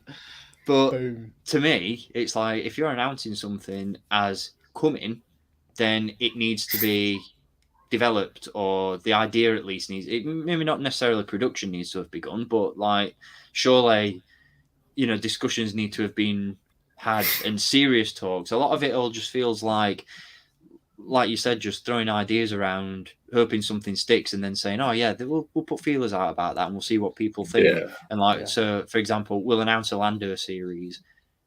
Oh, people are buzzing about that. We should probably get to work on making it then. Do you know what I mean? It's like, why are you announcing it if it's not even on the table yet? Mm-hmm. I don't get it. And it's disappointing and it's frustrating, because it's like, oh, you've announced these projects that sound really tantalizing, but then they just don't come. Yeah. And I kind of felt at first like Acolyte was going to go that way, because there was a big announcement for it. We got a logo, and then it was like, we didn't hear anything for ages until those on-set pictures got leaked, and it was like, oh, okay, so this is actually happening, thank God. One out of 7's not bad. Do you know what I mean? Do you know what I mean? I'm drawing a blank at the actor's name. It's going to pain me later. Young Lando. Somebody help me out. Donald Glover. Yes. Yeah. he was doing another TV series, and it's just finished recently. And I was like, I haven't watched it, but I was like, shit, yes, maybe now we can come and do Lando, because I think it's a fucking crime that they've never followed up Solo. Yeah, like, that is one of my agreed. favorite films from the Disney sort of era so far. And every celebration when it rolls around, I'm like, come on, announce Solo 2. Yeah, bloody Twitter account with the name. And going back to what we were talking about earlier. Now we were saying that sort of the films are becoming supplements to the TV shows. Wouldn't Solo work so bloody well as a TV show? Holy Christ! If I wouldn't, if they said, "Oh yeah, we're doing Solo 2, but it's going to be an 8-part series," I'd be like, "That's better. That's better than a film." I'd be absolutely buzzing with that, because I think within the confines of a film, you've really only got an opportunity to tell one story, whereas with the series, you can tell lots of different stories. In a series, you could tell Han's story, you can tell Kira's story, and you can finish off, well, not finish off, but add to the Horny Boys story. Do you know what I mean? There's a lot of different things you can do with that, and I think that needs to happen. Because if it's one thing we've learned over the last few years, it's that the Star Wars Marvel comics matter very little. So, I haven't read it, but maybe you'll know, Dan. Didn't they just write them all out in some Kira comic? And it's like, oh, you're the head of Crimson Dawn now, Kira. Off you go. I haven't read them at all. I've not really dabbled in it, because there's only one true king of Crimson Empire. That's Darth Maul. But I've heard bits about it, and until it's on screen, I won't believe it. It's like the Poe Dameron comic book series, and even that Kanan story. Even though it's slightly similar to Bad Batch, it's not. No, it's not. That's it. Does that going off on a tangent completely? But does that Kanan comic now class as Legends? That's what I'd class it as. Because it was introduced as canon. Yeah. But it's then completely different, really. Bad Batch overwrote it, and we were all left with this comic like, do you know what I mean? It's like, okay, so because I think that's one of the things for me. Like, I don't tend to dabble very much in the comics, really. I tried to get on board when Marvel got the license back, and then it got to the point where it was like, at first they were just doing the Marvel Star Wars series, and then it was like Marvel Star Wars. Darth Vader, Marvel Star Wars Dr. Aphra, Marvel Star Wars Bounty Hunters, Marvel Star Wars Poe Dameron, and I was like, I can't keep up with this. I'm out. I haven't got the time or effort to keep up with this many stories. But the one story that I was really, really sort of, okay, I want to know where this, like, I want to know more about this, and there's going to be a comic about it, was the Rise of Kylo Ren comic. And I read that, and I was like, oh, so excited to see baby boy Ben and Snooky Boy, how they meet, and it's like, it's the most rushed and glazed over story.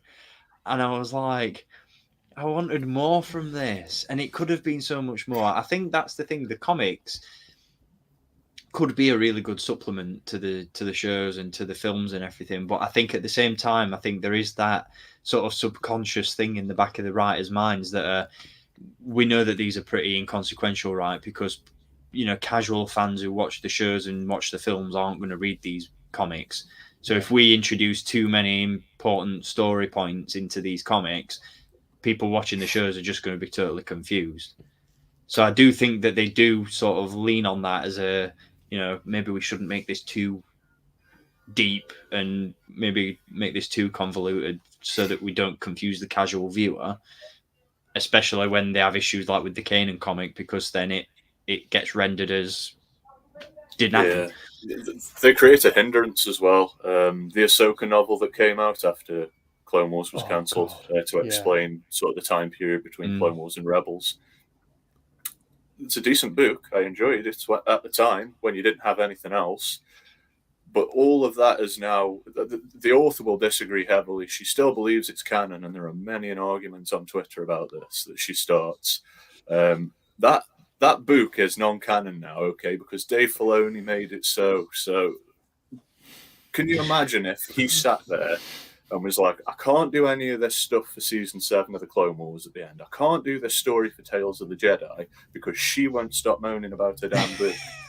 We'd have been robbed of bloody good entertainment. And so if you're going to pull this paper out of nowhere and say, this happens here, this happens here, this happens there, in 10 years when they're like, oh, wouldn't it be good if we had a flashback in this series or a series about what happens here? Oh, we can't, right? There's a comic. Oh well, never mind then.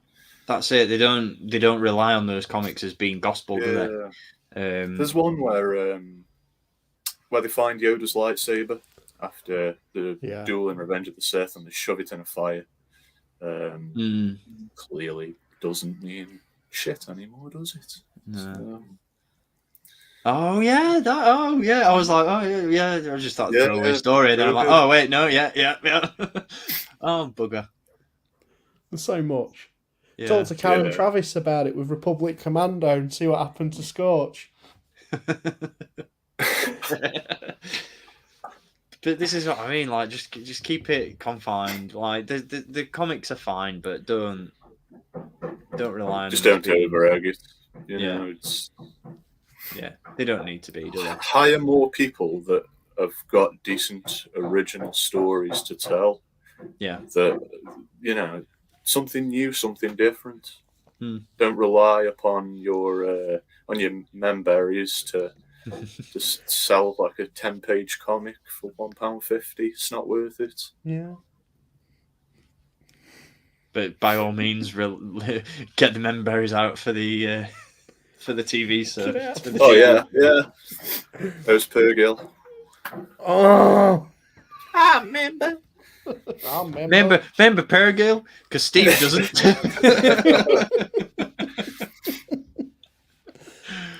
How could I forget those little tentacles wrapping around my blue boy? Whatever floats your boat, mate. You know, I don't judge. Have you all been looking at my internet history? Good. Blue man tentacles. Blue boy tentacles. Where do you think this season of The Mandalorian is going to end up then? What sort of story do you think it'll follow? It's sort of vague at the minute, really. I think, anyway. Yeah, I don't know. It's really hard to pin. I think Dan's got some theories. So I've got no theories. I've got dots from the trailer. I've got what I had thoughts, and I thought I knew where things were going to go from the first trailer that we got, and then all the little TV spots and everything and the posters and what have you led me down a different path. So I don't really know where I stand on it because I originally thought it's going to be a very Mandalorian focused story in terms of not the Mandalorian, like Mandalorians. And I thought Bo-Katan was going to be the big bad.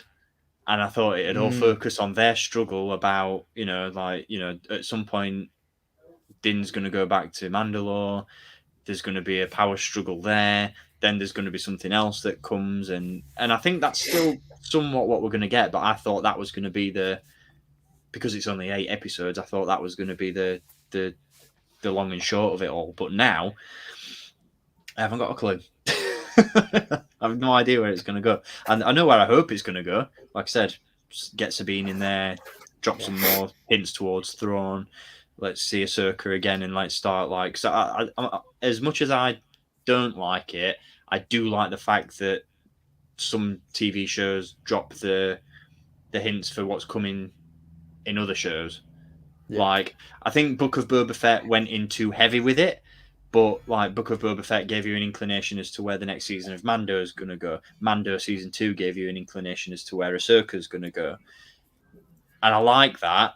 But I don't want there to be an episode of season 3 of The Mandalorian that is an episode of the Ahsoka show. Do you know what I mean? Yeah. But I'm happy for him to leave the breadcrumbs and give me a bit of a hint as to what we're going to see. If it's, especially when it's all part of the same sort of time period, then, leave that trail and I'll follow. But like I said, don't give me an episode of a different show in the middle of a different show. Don't do that again. Because as good as those 2 episodes of Book of Boba Fett were, they weren't about Boba Fett, and that kind of pissed me off. Blessing is it's a blessing and a curse as well, because they were like some of the best episodes. Yeah, I know. That's what I mean. The best episodes of the Book of Boba Fett were about were episodes of the Mandalorian. It's mad. But no, go on then? What's your? Are you ready for this? I'm so no, it's ready. not. It's not big. It's not big things. It's just mainly observations, right? So Mando needs a lot of things that I was seeing online with people saying, "Why is Mando going to find parts to build IG-11 again?" It's like, well, if you watch Book of Boba Fett and you saw all the big security droids gunning everyone down, there was no surviving people. So he needs a droid to go on to Mandalore to kind of scout the place out. Can I breathe here?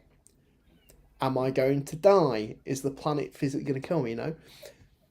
He's going to try and find the parts. So next up, he's going to probably go to Pelimoto. And maybe we might have a little ta-da with Boba Fett. I don't know. Just maybe something. The main point here is, he'll go to Peli. Do you have this part? No. Well, I need a droid. Use R5. Because we see that in the trailer. Yeah. So he'll send R5 down on the planet to have a little survey about. And I think we'll get R5 to be the true king for him when he couldn't be for Luke. Or he'll move 4 paces and his motivator will blow again. Yeah, he'll get on the planet and it's like, well, fuck, how can I tell if this planet's inhabitable? So we'll waste all the time getting there. And yeah, that'll happen. Because daft shit. And then maybe he does actually have to fix IG-11. That's the main thing that I think is going to happen. It pertain to that. I think the big I'm all Greg alien boy.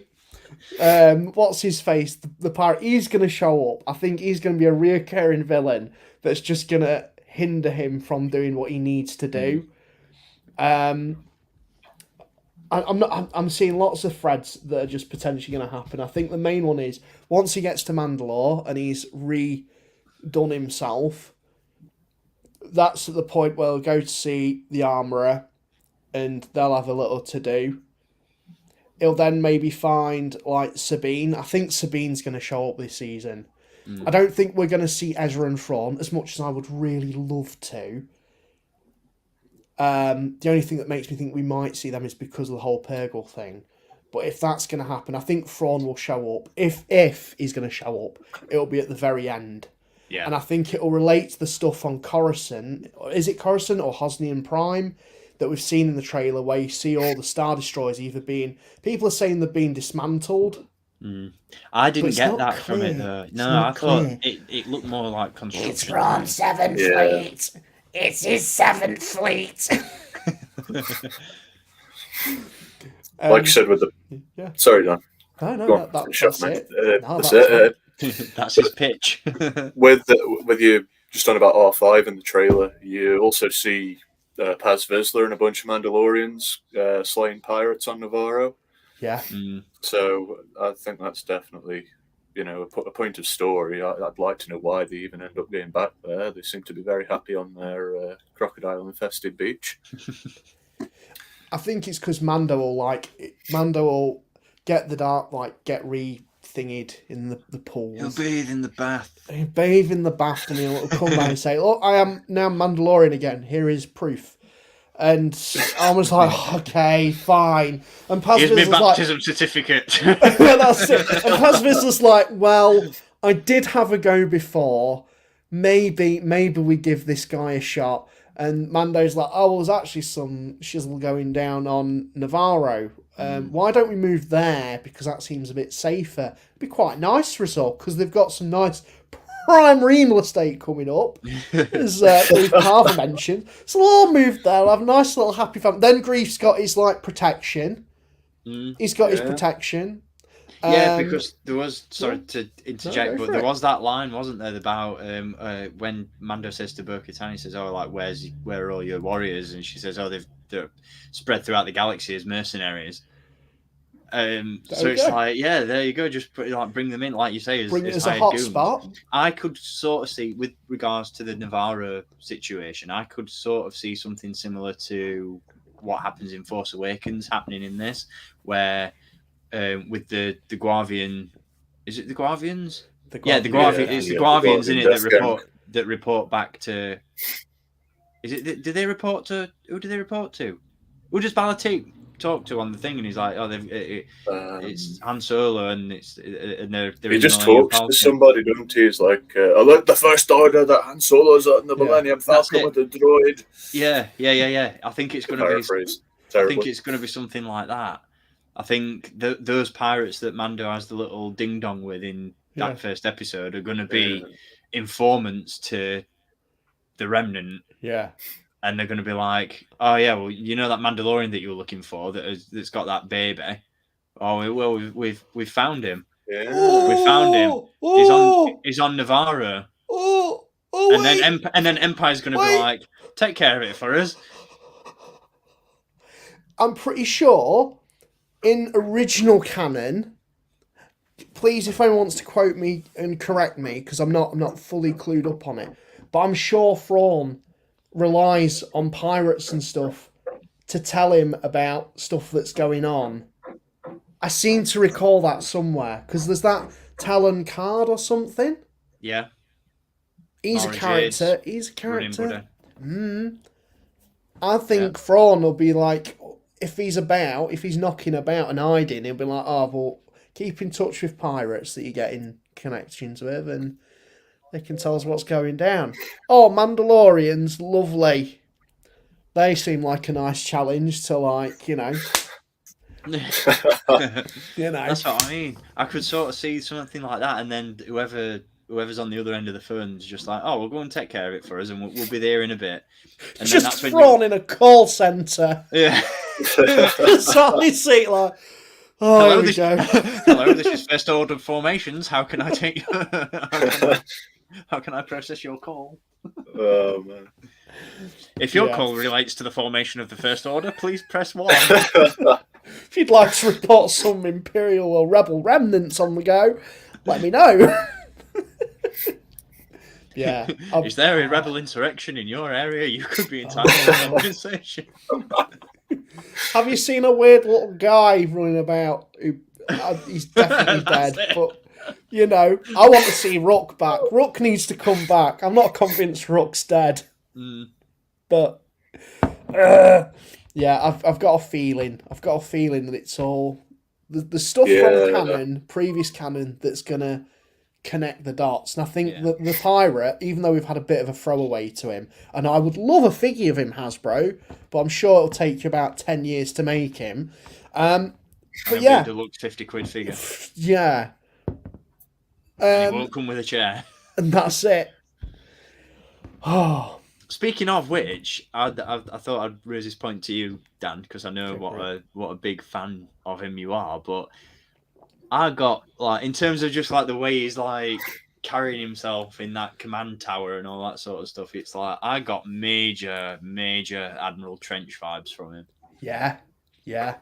Like just like the way he's like positioned and he's got all his pirates around him and stuff. It was just like it was just Admiral Trench and the battle droids. I just got massive flashbacks. And a point I wanted to make, but I don't know how whether I'm just like completely off the mark or whatever. But I saw a screenshot of that pirate, the pirate captain. I forgot his name, and it was like a real close-up image of his face underneath all the moss and the old greyness. Didn't you think that Don't you love me? Tell me you love me. Don't Baileys from a show. It's fine. Don't you think that he looked a little bit? He got the facial features, especially a Zeb or a Lasat. Like with the triangle. Yeah, I know what you're saying. Yeah, like, they were just. The makeup of his face just looked very Lasat-like, and I was like, "What is he under there? Under all that moss, under all that Davy Jones, old Greg, mold and mildew." His ship, though, his ship. Yeah, I was going to say this is a talking point, but I'm like, I've seen it, but I can't think where I've seen it. That was the same for me. So that looks mighty familiar. If only I could remember where. I thought at first it was a Hammerhead Corvette, and I was like, no, it's different. And I'm pretty sure that this has been taken from old canon as well. It is. There's a picture of it. I can't remember specifically. I want to say Heir to the Empire, but I'm not going to confirm that. So if anyone knows, let us know. And I can get very excited if I was correct in thinking it's from that. But we'll see. We'll see. Because how would he have obtained a ship like that?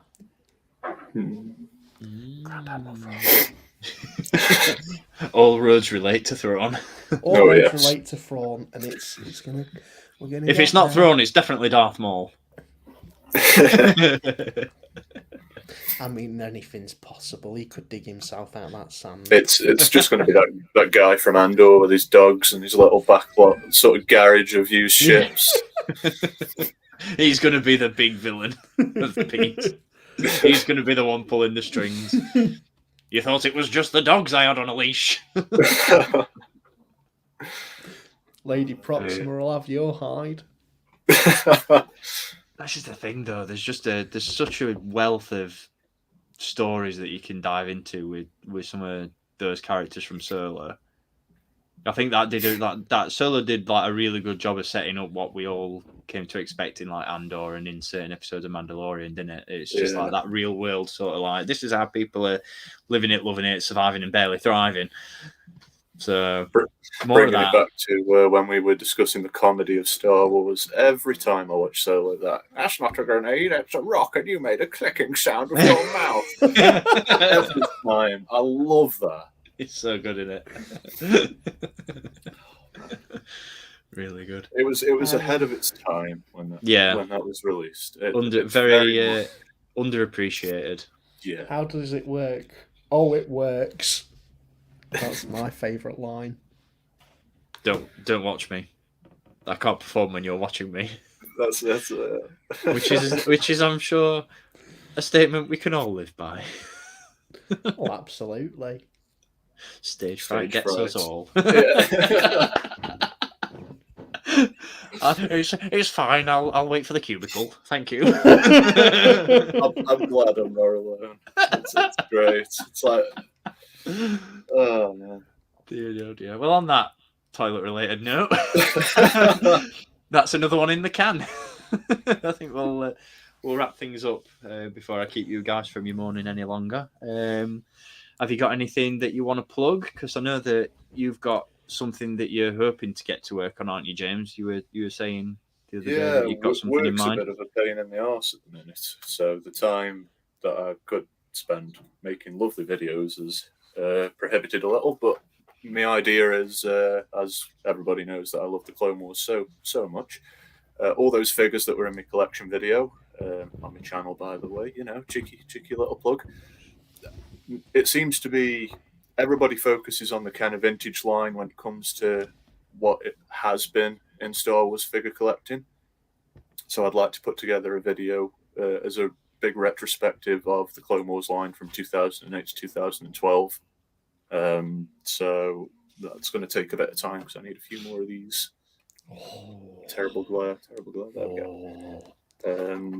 Because I don't know, I feel like Ross from Friends and his little museum.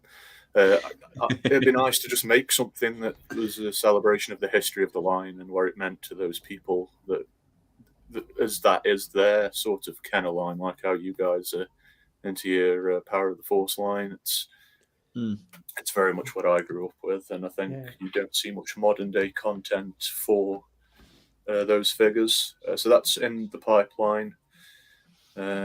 Fingers crossed anyway. I've made a thumbnail for it. That's literally as far as it went. That's as far as a lot of us get, mate. Oh, mate. I can attest to that. Flipping heck. The amount of thumbnails I've got lined up and ready to go is frightening, to be honest. Massive thank you, though, to everybody that watched that collection video, because it was last week it grossed 4,000 views, and I didn't think I'd even get 50. So for my first video, I'm chuffed.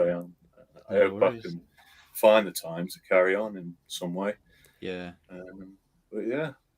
Yeah, very, very jealous of that setup, mate. It's very, very cool. And yeah, congratulations on 4K.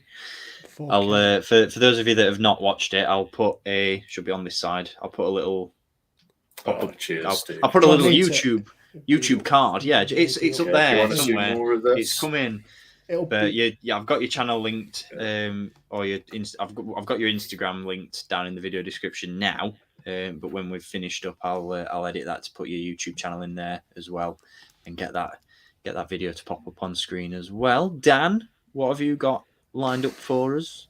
I've got a few bits. I've got one that I'm awaiting. I've got like 2 video projects at the minute. One of them's on, obviously, these boys that I'm going to get filmed after this. And then I've got this that I've finished. So you're all going to get a little treat here, if you consider it a treat, if my painting is any... So, look at that. I finished this. Star Wars Legion. This only cost me 22 quid, right? Bloody bargain, because usually it's like 50 or 60. The only thing is, I need to add a little zest to it, because on the box it shows like the abseiling like clones and stuff. So what I've done is I've had all these panels opened up, so you can have. I've bought some 3D printed bits, and we're gonna have some abseiling clones. Now I ordered them about 3 weeks ago, I think, at this point. Still waiting for them, because they're coming from Madrid and they're being 3D printed. But once I get them and I get them painted up, then I've got a Joy of Miniature painting video coming. That's I'm really chuffed with that. Even the base, yeah. Don't want that looks mint. Yeah. I love that vehicle so much. It's so cool. The Star Wars Chopper Copper. I might get Copper another Chopper. one. I might get another one to do it. They did a Lego set of that some years ago. From the end of the Clone Wars, and I regret not getting that so much. It's stupid money now. That is one of the most underappreciated vehicles in Star Wars. It's, I love that. It's like the Imperial sort of evolution of the gunship, I suppose. Yeah, I love that. But yeah, that looks really cool. Proper chuffed with the wash, proper chuffed with the work on it. There will be a Joy of Miniature painting coming on it once I get them clones. So I've got a video edited. I was going to say, likewise, I'll put a little... Because you've got a playlist for it on the channel, haven't you? Your Joy of Miniature painting. So I'll put that... That's up there somewhere as well as we speak. Once this video... It isn't now, but it will be once we wrap this up. I'll plonk that in there too. I love how hard you've gone on Legion. Like, you've just gone... balls to wall with it, haven't you? Like, no, I'm gonna try and get that picture you put up at Christmas. That was so good. Yeah, I'll see if I can get it in frame. I'll have to unplug you a second. Bear the crap out. Don't ignore that. Ignore that. We've all got a bit of that. That up there is purely Legion. That's everything I've done Legion wise. wow. It's, a little bit of Hot Toys up there as well, Dan. Oh, little cheeky bit of Hot Toys. You got to have a bit of my horny boy up there. Should hopefully have Cad Bane soon when he eventually gets his. Oh yes. Happy days. I wish Sideshow Collectibles had pulled their bloody finger out with their animated one that they teased last year. Oh yeah. Their 6th figures. That might be one that I end up picking up, because I love the idea of those animated figures with all the like soft goods robes and stuff. I think I know that there was there a little bit of disappointment on your part in terms of like the overall finished product compared to the promo shots? I was caught off guard with them, to be honest, because the prototypes looked bloody incredible, and then when all the initial pictures started coming out, they just looked like dreadfully mass produced, and they weren't quite as shaded, and I don't know, but it's not going to show great on the camera. But how can you just? It's so bloody cool, even though they don't look as nice as they were originally supposed to.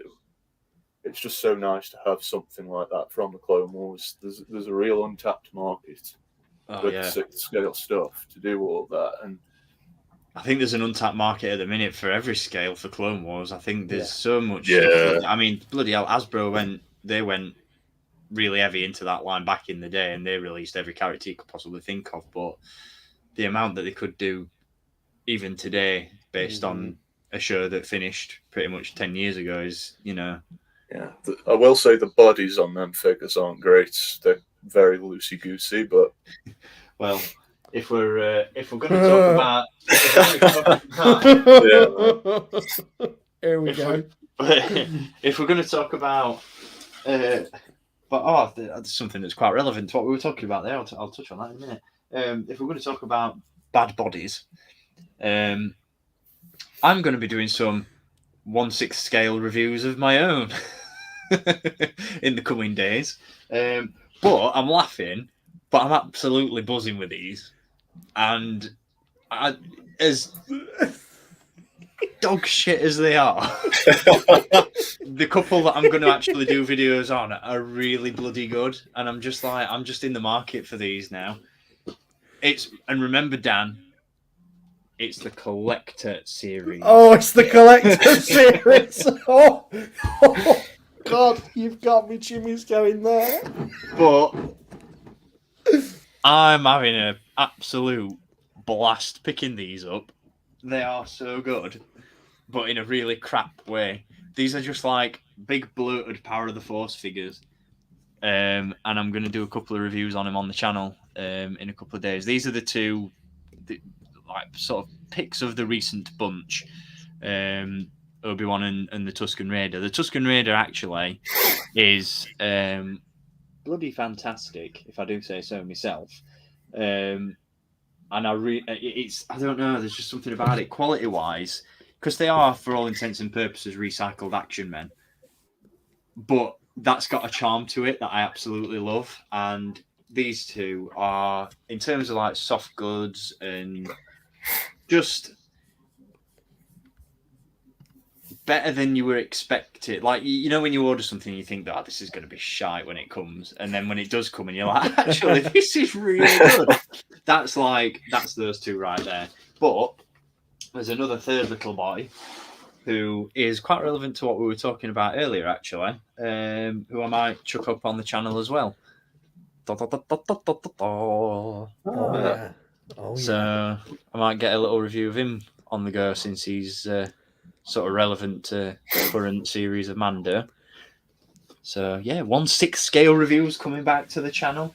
And like you, Dan, I'm going to jump on that Republic Commando Scorch review when he comes in, because I am giddy for that to come. He's a sexy boy. He's a sexy boy. He does look really good. I'm going to review that on the channel as well. And I've got Imperial Light Cruiser Luke to do as well. So need to just pull my finger out and get some reviews done, because we're approaching May fast, and my plan is to do another collection tour video on May the 4th, because it's been 2 years since my last one, which is mental. And when I look back at my video list, I've done 20 videos in that time, which is bad. I'm letting the side down, so I need to crack on, pull the finger out. But yeah, I think we've all got some pretty cool stuff coming up, so looking forward to seeing it all, chaps. And thanks for joining again to chat all things wars. It's been a good one. Yeah, always a pleasure, lads. Always a pleasure. A goof, a gaff, and a laugh. I think definitely we'll pick up on that that Andor chat at some point. James will definitely definitely get that lined up. And I think we talked about it, didn't we? Because we've been wanting to do another one of these for a few months now. Yeah. I was saying to James the other day, Dan, like it took me by complete surprise that it's been as long as it has been since we did the last one, because the Gaming Greats one that we did was in November. That's nearly 5 months ago, and it feels like we did it last week. Time's flying by insanely at the minute. It's ridiculous, isn't it? Yeah. It's not fun.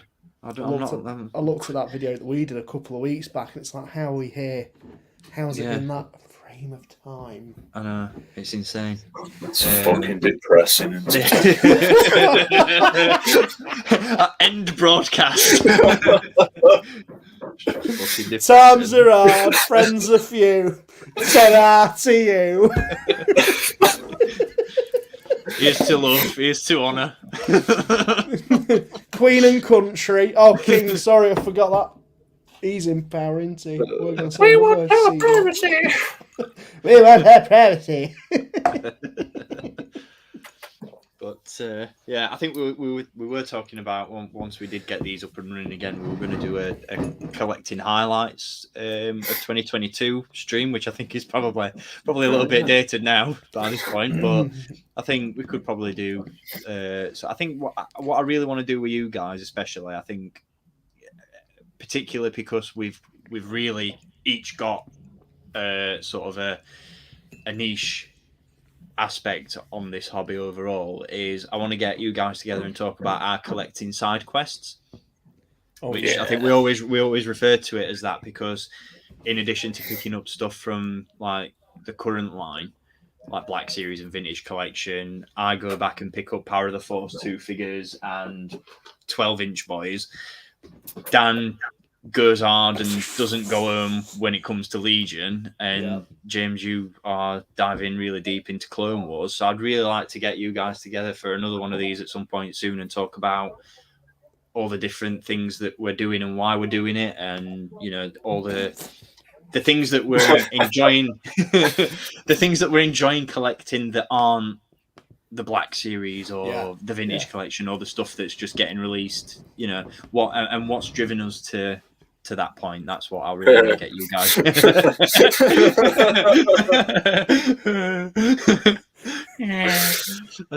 really want to sit you guys down, and just because I think that could be a really lengthy and a really interesting conversation. So we will definitely get that. We'll get a date for that locked in, and we'll get that plugged on the channel. Can have me doing live painting as well. Let's do it, mate. This little technique I'm doing called dry brushing. Mate, absolutely. Let's do it. Live dry painting on the Sithlo 229 channel. Let's get it going. I'm here for that. I'm up for that. Definitely. Yeah. So yeah, we'll get that locked in. We'll get a date set, and we'll get that plugged. But in the meantime, like I said, thank you for joining me, chaps. It's been a pleasure. All the links to these two fine gentlemen are down in the video description if you want to check them out on YouTube and on Instagram and everywhere else. And we'll wrap things up. So thanks everyone for tuning in.